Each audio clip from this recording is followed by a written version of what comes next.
আমাদের গ্রামের ক্ষেতের সাইটের দিকে একটু হাঁটতে আসছি, যেখানে আমাদের ঈদগাহ মাঠ অবস্থিত। এখানে আমি ঈদগাহ মাঠটা পরবর্তীতে দেখাচ্ছি বের হওয়ার সময়। তো হচ্ছে এটা একটা রাস্তা, তিন তিন রাস্তার মোড়। এখানে যে জিনিসটা হতো, মানে এই যে জায়গাটা উঁচু থাকতো এবং রাস্তাগুলো আরও অনেক সুন্দর ছিল। এই যে এখানে একটা কোম্পানি চলে আসছে, চাইনিজ কোম্পানি, আমাদের বাড়ির পাশেই। তো হচ্ছে তারা আশেপাশে জায়গাগুলো ক্রয় করে নিয়েছেন এবং ডেভেলপের কাজ করছেন, তাদের তাদের কোম্পানি ডেভেলপের কাজ করছেন। আলটিমেটলি আমার কাছে মনে হচ্ছে তারা আমাদের এলাকার ক্ষতি করছেন। আমি কি যেন দেখলাম সকালে, আপনাদেরকে দেখাইতে পারছি না, অনেক কালো ধোঁয়া বেরোচ্ছে ভুর ভুর ভুর ভুর করে, যেটা আমাদের প্রাকৃতির জন্য অনেক ক্ষতির কারণ হয়ে দাঁড়াতে পারে। এখন দেখছি না, ধোঁয়াটা একটু আগে অনেক বেরোলো, ওই হালকা হালকা বেরোচ্ছে, ওই যে দেখতে পাচ্ছেন হয়তো, ওই যে ধোঁয়া উড়ে যাচ্ছে। আচ্ছা, যাই হোক, তো রাস্তাটা আরও সুন্দর ছিল। এই যে এখানে তারা আর একটা নতুন জায়গায় ক্রয় করেছে, এদিকে এখানে কাজ চলতেছে তাদের। এই এই এই এলাকা থেকে এটা পুরাটা নিয়ে নেবে ধীরে ধীরে হয়তো। তো এই সুন্দর রাস্তাটাকে নষ্ট করে দিচ্ছে। আসছি ফজরের নামাজ পড়ে একটু হাঁটার জন্যে, আসার পরে দেখি রাস্তার এই অবস্থা। এই রাস্তার দৃশ্যটা আগে যেরকম ছিল, অনেক ঘাস ছিল, হাঁটতে অনেক ভালো লাগতো। আমি খালি পায়ে বের হয়ে আসছি একটু হাঁটার জন্যে। সবসময় বাসার ভিতরে থাকি, যেখানে মাটির ছোঁয়া পাই না বলেই চলে, কিন্তু আল্লাহর অনেক বড় একটা নিয়ামত যে মাটি আমাদের শরীরের অনেক রোগ জীবাণু দূর করে এবং অনেক রোগ প্রতিরোধ ক্ষমতা বৃদ্ধি করে। আমাদের শরীরের অনেক ঘাটতি মাটি থেকে পূরণ হয়ে যায়, যার কারণে উচিত হলো, উত্তম উপায় হলো যে আপনি সকালবেলা বা বিকালবেলা যখনই পারেন আপনি মাটির সাথে নিজের শরীরকে লাগানোর চেষ্টা করবেন, বা যদি হাঁটেন খালি পায়ে সেটা আরও বেশি ভালো। তো এই হচ্ছে রাস্তার বাজে অবস্থা করে রাখছে।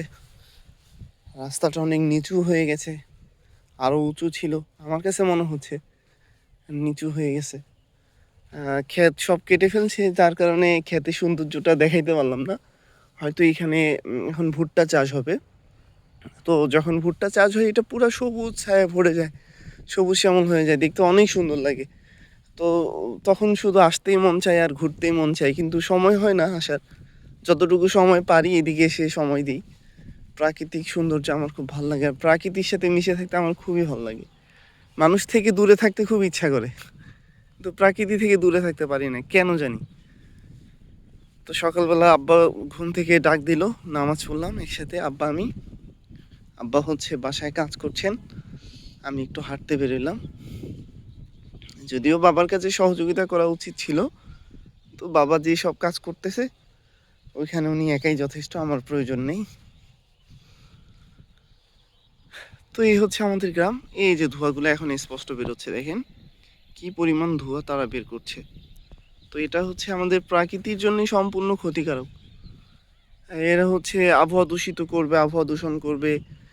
এই এইটা হচ্ছে বাতাসের সাথে মিশে যাবে, আমাদের নিঃশ্বাসের সাথে আমাদের ভিতরে চলে যাবে, ভ্যারাইটি সমস্যা দেখা দিবে আর কি। যদিও এটা আমরা এখন বুঝতেছি না, একটা সময় দেখা যাবে বড় বড় পরিবেশ অধিদপ্তর থেকে গবেষকরাই বলে দিচ্ছে যে না, এটা থেকে এখানে ক্ষতি হচ্ছে, এটা হচ্ছে, তখন আমরা বুঝতে পারবো যে না, আসলে ক্ষতি হচ্ছে। তো যাই হোক, ক্ষেত দেখানোর মতো কিছুই নাই, ক্ষেতটা পুরো ফাঁকা হয়ে গেছে সব দিকেই। অনেকে গম চাষ করতেছে, আবার দেখি সামনে কি জানি লাগাচ্ছে, আলু, আর হচ্ছে আলু দেখতে পাচ্ছি, আর মনে হয় সরিষা আছে। এটা আমার এক বড় ভাইয়ের পুকুর, ফিশারি। সে হচ্ছে অনেক শিক্ষিত একজন মানুষ, কিন্তু হচ্ছে চাকরি বাকরি করতেছে না। বসুন্ধরাতে তাদের বিজনেস ছিল, ঢাকা বসুন্ধরা। তো বড় ভাই ওইখান থেকে সব ক্লোজ করে এসে গ্রামে অনেক ফিশারি দিছে, সুন্দর করে। বড় ভাইটা অনেক জ্ঞানী, অনেক সুন্দর করে কথা বলে। তার নাম হচ্ছে রবিউল ইসলাম, অনেক ভালো আর কি, তার কথাবার্তা খুব ভালো লাগে শুনতে। যদিও আমাদের অনেক সিনিয়র, কথা বলার সুযোগ হয় না, কিন্তু যে যখন হচ্ছে সাইটে দাঁড়ায় থাকি ভাইয়া কথা বলে শুনি, বাস কিছু শেখার জন্য পাওয়া যায় আর কি। নিজেকে প্রতিনিয়ত চেঞ্জ করতে হবে। শিক্ষানীয় বিষয়টা বড় বা ছোট কোনো বিষয় না, যার কাছে যেভাবে পাবেন ভালো কিছু শেখার চেষ্টা করবেন। জীবনে যে টাকা পয়সা ইনকাম করাটাই সফলতা আমি মনে করি সেটা না। টাকা পয়সা তো এখন একজন সুইপারের কাছেও থাকে, কিন্তু ভালো মানুষত্ব, ভালো মন মানসিকতা এটা শুধু একজন মানুষের কাছেই থাকে, একজন ভালো মানুষের কাছেই থাকে। আর সেটা হলো অনেক শ্রম দিয়ে অর্জন করতে হয়। যদিও আপনাদেরকে অ্যাডভাইস দেওয়ার মতো যোগ্যতা আমার নাই, কিন্তু একটু একটু বলে ফেলতেছি আর কি। এখানে হচ্ছে ক্ষেত বাদ দিয়ে তারা হচ্ছে এই যে গাছগুলো লাগাইছে, আপনারা জানেন কিনা আমি জানি না, এই গাছগুলো আমাদের পরিবেশের জন্য ক্ষতিকর, কিন্তু এরা যে কেন এই গাছগুলো লাগায়, হয়তো বা বেশি টাকা পাবে, যার কারণে দ্রুত বড় হয়। এই গাছগুলা উপযুক্ত বয়স হয়ে গেলে এক একটা গাছ 90 লিটার পানি প্রত্যেক দিন সে শোষণ করে। তো সে আমাদের আলটিমেটলি পানির লেয়ারকে নিচে ঠেলে দিচ্ছে। এখানে এই যে দেখেন ভুট্টা লাগাই ফেলছে, আমি যে ভুট্টার গল্প করতেছিলাম, এ হচ্ছে ভুট্টা গাছ। ভুট্টা এইদিকে অলরেডি লাগাই ফেলছে। এই সবাই এখন ভুট্টা লাগাবে, এগুলো সব তাহলে ভুট্টা, শুধু ওই মাঝখানে ওই ক্ষেতটা হচ্ছে আলুর ক্ষেত পড়ে গেছে। এটাও ভুট্টা, এটাও ভুট্টা গাছ। তারা এইদিকে বেশ অনেক প্রজেক্ট, অনেক বড় জায়গায় নিয়ে নিছে, অনেক জায়গায় নিয়ে নিছে, কাজ শুরু করছে। হয়তো আপনাদেরকে প্রপারলি দেখানো যাচ্ছে না, জায়গা নিয়ে নিছে, তারা কাজ শুরু করে ফেলছে। তারা আমাদের গ্রামটাকে আরও বিপদের দিকে ঠেলে দিচ্ছে। তবে এলাকার মানুষের উন্নতি হচ্ছে, এটা না বললে নয়। এলাকার অনেক বেকার মানুষ, অনেক গরিবের ঘরের মেয়েরা আছে। আমরাও গরিব, আল্লাহর রহমতে আমরা আর্থিকভাবে তেমন স্বাবলম্বী না, কিন্তু আল্লাহর রহমতে আমরা মোটামুটি চলতে পারি আর কি।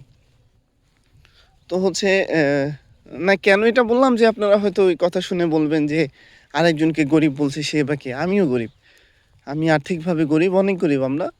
তো আমাদের থেকেও আরও একটু গরিব আছেন যারা, যে মারা, ভাইয়েরা, বোনেরা। তো ওদের ওদের একটু কাজের ব্যবস্থা হয়ে গেছে, যেটার জন্য তারা এখন একটু স্বাবলম্বী। এখন তারা একটু শ্রম দিয়ে 10 টাকা ইনকাম করতে পারে, কিছু জমাইতে পারে, খেতে পারে, একটু স্বাচ্ছন্দ্য বোধ করে চলতে পারে আর কি। এইটা আমাদের উপকার হচ্ছে এলাকার মানুষের জন্য এই ফ্যাক্টরিটা হওয়াতে। আহ, তো এই হচ্ছে আমাদের আলু ক্ষেত, আমাদের না সরি, আমাদের এলাকার আলু ক্ষেত আর ভুট্টা ক্ষেত চলছে এগুলা। তো এগুলো বড় হলে দেখতে অনেক সুন্দর লাগতো, এখন তো বড় হয় নাই, আপনাদেরকে সৌন্দর্যটা দেখাইতে পারছি না। বড় হলে যদি আসি তাহলে আবার ইনশাল্লাহ দেখানোর চেষ্টা করব।